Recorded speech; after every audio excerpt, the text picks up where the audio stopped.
দাদা আপনার নামটা আর ঠিকানাটা একটু বলবেন? আমার নাম হচ্ছে তাপস দা। হুম। আমার বাড়ি হচ্ছে পূর্ব বর্ধমান জেলার মনসা থানা জামনা অঞ্চলের ধামাচিয়া গ্রামে। আচ্ছা।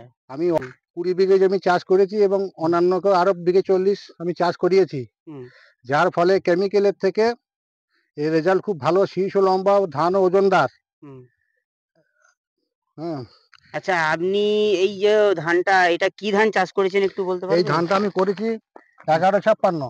1156। হ্যাঁ, এই যে দেখছেন শীষ, একটা শীষ মোটামুটি 10.5 থেকে 11 ইঞ্চি লম্বা এবং প্রতি শীষে দানা হচ্ছে আপনার 340 থেকে 350। আপনি মানে গুনেছিলেন হ্যাঁ, নাকি? গুনেছি। এগুলো হচ্ছে হ্যাঁ। মানে আলের ধারে, হয়তো ভিতরে গিয়ে একটু কমে যাবে। আমি এভারেজে মোটামুটি 320টার নিচে ধান থাকবে আচ্ছা। না প্রত্যেক শীষে। এটা আপনি যে বীজতলা করেছিলেন, বীজতলা থেকে কদিনের সময় রুয়েছিলেন? বীজতলা থেকে মোটামুটি আমি 45 দিনের সময়ের মধ্যে হুম। রুয়েছি।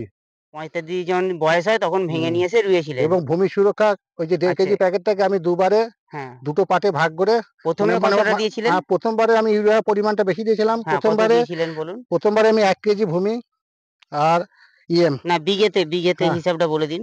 বিঘেতে আমি মোট দুবারে 1.5 কেজি দিয়েছি। দুবারে ১.৫ হ্যাঁ, কেজি। মানে 500-250 করে দুবারে 1.5 কেজি দিয়েছি। হ্যাঁ, ১ম এ ইউরিয়াটা কত হ্যাঁ, ১ম এ দিয়েছিলেন? ইউরিয়া দিয়েছি 16 কেজি, হুম, তারপর দিয়েছি 10 কেজি। হুম। তারপর যেগুলো লেগেছে সেগুলো 5 কেজি 6 কেজি করে দিয়েছি।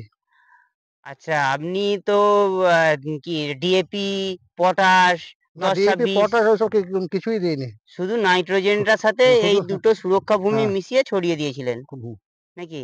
হ্যাঁ। আচ্ছা আপনি যে এত বছর চাষ করছেন, আপনার মোটামুটি জমি কতটা আছে বলুন আগে? আমি জমি চাষ করেছি মোটামুটি 45 বিঘে। ৪৫ বিঘে চাষ করেছেন। আর এতদিন যে চাষ করছেন রাসায়নিক সারেতে তার তুলনায় ধানটা এবার কি হুম, বুঝতে পারছেন তার বলুন? তুলনায় ধানটা ভালো। অর্গানিক সার হ্যাঁ, দিয়ে? এবং এই সারটা চলবে এবং বর্ষাকালে মানে অনেকেই ধান দেখে বলছে আমরা সব করব। আচ্ছা এই সারে চাষ করলে আপনি কি বুঝতে পারছেন? মাটির কি রকম বুঝতে পারছেন? এই রোগ সারে যা মানে মাটিটা মানে খুব নরম হয়ে যাচ্ছে আরকি। মানে হুম, জল শুকিয়ে যাওয়ার পরও হুম, জমির মধ্যে একটা মোলায়েম ভাব থাকছে। আচ্ছা। আর এমনি ধানের কোনো রোগ দ্বারা এইসব না, কিছু? ধানের রোগ জ্বালা অনেক কম হুম, কেমিক্যালের থেকে। অনেক কম। হুম, তো আপনি খুশি তো নাকি? হ্যাঁ, খুশি। আচ্ছা এইটা কি ধান বললেন? এই ধানটার নাম হচ্ছে MQ 1156। MQ ১১৫৬। আর কি অর্গানিক আর কি সারে ধান চাষ করেছেন অর্গানিক সার দিয়ে? অর্গানিক সার দিয়ে আমি কিছু করিনি। আর বাসুদেব মুর্মু অহনা চাষ করেছে। পল্টু দা ৪ বিঘে মিনিকিট চাষ করেছে। আচ্ছা ওনার এ ধান কেমন হয়েছে? ও মোটামুটি ৪ বিঘেতে এবছরে মানে খারাপ বছরেও মোটামুটি ওর শুকিয়ে ধানটা ১৫ বস্তা করে হবে ৩৩ শতকে।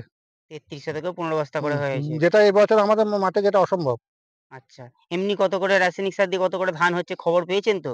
হ্যাঁ, রাসায়নিক সার যারা দিয়েছে তাদের মিনিকিট ১১-১২ খানা বেশি হচ্ছে না। আ তার জায়গায় এটা ১৫ খানা হয়ে গেছে। আর হয়ে এনাদের গেছে ধান ওই কি ৪ কাটা বিঘেতে। হয়ে গিয়েছে? হ্যাঁ, দেখেছেন ধান আপনি? কাটা হয়ে গেছে। দেখতে গিয়েছিলেন? হ্যাঁ, এবং আগড়ার পরিমাণও খুব কম। আচ্ছা, আচ্ছা।